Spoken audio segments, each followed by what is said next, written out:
વધુ એક સમાચાર વલસાડથી સામે આવી રહ્યા છે। વલસાડથી આ સમાચાર સામે આવી રહ્યા છે, જ્યાં જિલ્લા કલેક્ટર સાથે મંતવ્ય ન્યૂઝ દ્વારા વાતચીત કરવામાં આવી। કલેક્ટર ભવ્ય વર્મા સાથે મંતવ્ય ન્યૂઝે ખાસ વાતચીત કરી છે। ત્યારે ખુલ્લામાં સ્મશાન વિધિ બાદ કલેક્ટર હવે એક્શનમાં આવ્યા છે। વલસાડ કલેક્ટર સાથે મંતવ્ય ન્યૂઝ દ્વારા વાતચીત કરવામાં આવી। કપરાડા તાલુકાના ગાળવી ગામમાં ઘટના બની હતી, જ્યાં લોકોને હાલાકી અંગે અહેવાલ પ્રસારિત કરવામાં આવ્યો હતો। સમાચાર વલસાડથી સામે આવી રહ્યા છે, જ્યાં મંતવ્ય ન્યૂઝ દ્વારા અહેવાલ પ્રસારિત કરવામાં આવ્યો હતો, જે બાદ જિલ્લા કલેક્ટર દ્વારા ₹12 લાખની ગ્રાન્ટ ફાળવવામાં આવી છે। ધરમપુર કપરાડામાં ચોમાસામાં આવા દ્રશ્યો સામે આવે છે।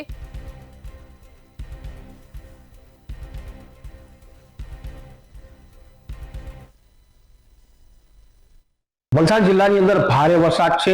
વલસાડ જિલ્લાના તમામ તાલુકાની અંદર ભારે વરસાદ પડી રહ્યો છે। ત્યારે વિડીયો વાયરલ થયા હતા, મંતવ્ય ન્યૂઝની અંદર પણ સમાચારો બનવા આવ્યા હતા કે ગામની અંદર ગાળવી ગામની અંદર ખુલ્લામાં સ્મશાનની અંદર લોકો જે સ્મશાન ભૂમિ છે તે પ્રક્રિયા હાથ ધરાઈ હતી, અંતિમ વિધિ હાથ ધરાઈ હતી।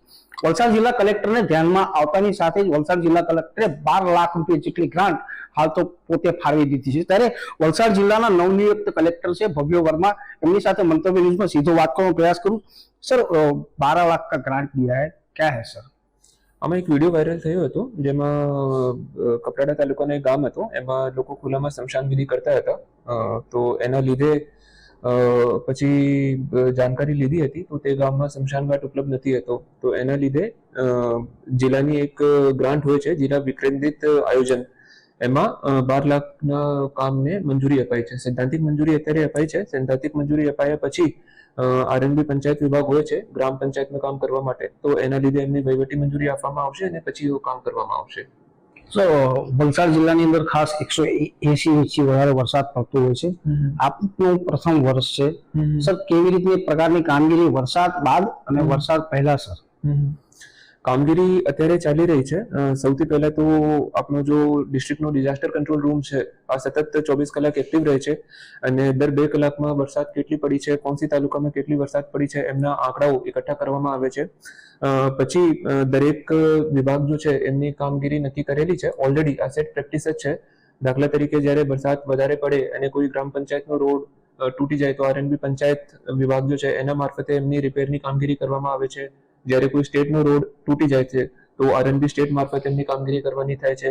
ડીજીવીસીએલની કામગીરી નક્કી કરેલી થઈ છે। ફોર એક્ઝામ્પલ, અગર કોઈ વીજળીની પ્રોબ્લેમ ઊભી થઈ જાય તો ડીજીવીસીએલ એના માટે કામ કરે છે। પછી કોઈ વિકટ પરિસ્થિતિ છે, દાખલા તરીકે કોઈ પૂરની પરિસ્થિતિ થાય, એના માટે આપણી પાસે દરેક મામલેદાર કચેરી ઉપર ડિઝાસ્ટરના પર્યાપ્ત સાધનો ઉપલબ્ધ છે। અત્યારે સ્ટેટ ગવર્મેન્ટ તરફથી 25 લાખની ગ્રાન્ટ આવી હતી 2 મહિના પહેલા, તો એનામાંથી પણ ડિઝાસ્ટરના ઇક્વિપમેન્ટ્સ, દાખલા તરીકે લાઈફ બોટ હોય છે કે વલસાડમાં જંગલ વધારે છે તો ટ્રી કટરની અહીંયા વધારે જરૂરિયાત પડતી હોય છે, તો ટ્રી કટર એ પૂરતા પ્રમાણમાં આપણી પાસે ઉપલબ્ધ છે અને દરેક મામલતદાર કચેરી ઉપર જો તાલુકાના ડિઝાસ્ટર કંટ્રોલ રૂમ હોય છે એમાં એમની વ્યવસ્થા કરવામાં આવે છે। તો જ્યારે કોઈ ઘટના બને છે તો તાલુકાની જો ટીમ છે, પ્રાંતની જો ટીમ છે, એક્ટિવ થઈ જાય છે અને એનું નિરાકરણ લાવે છે।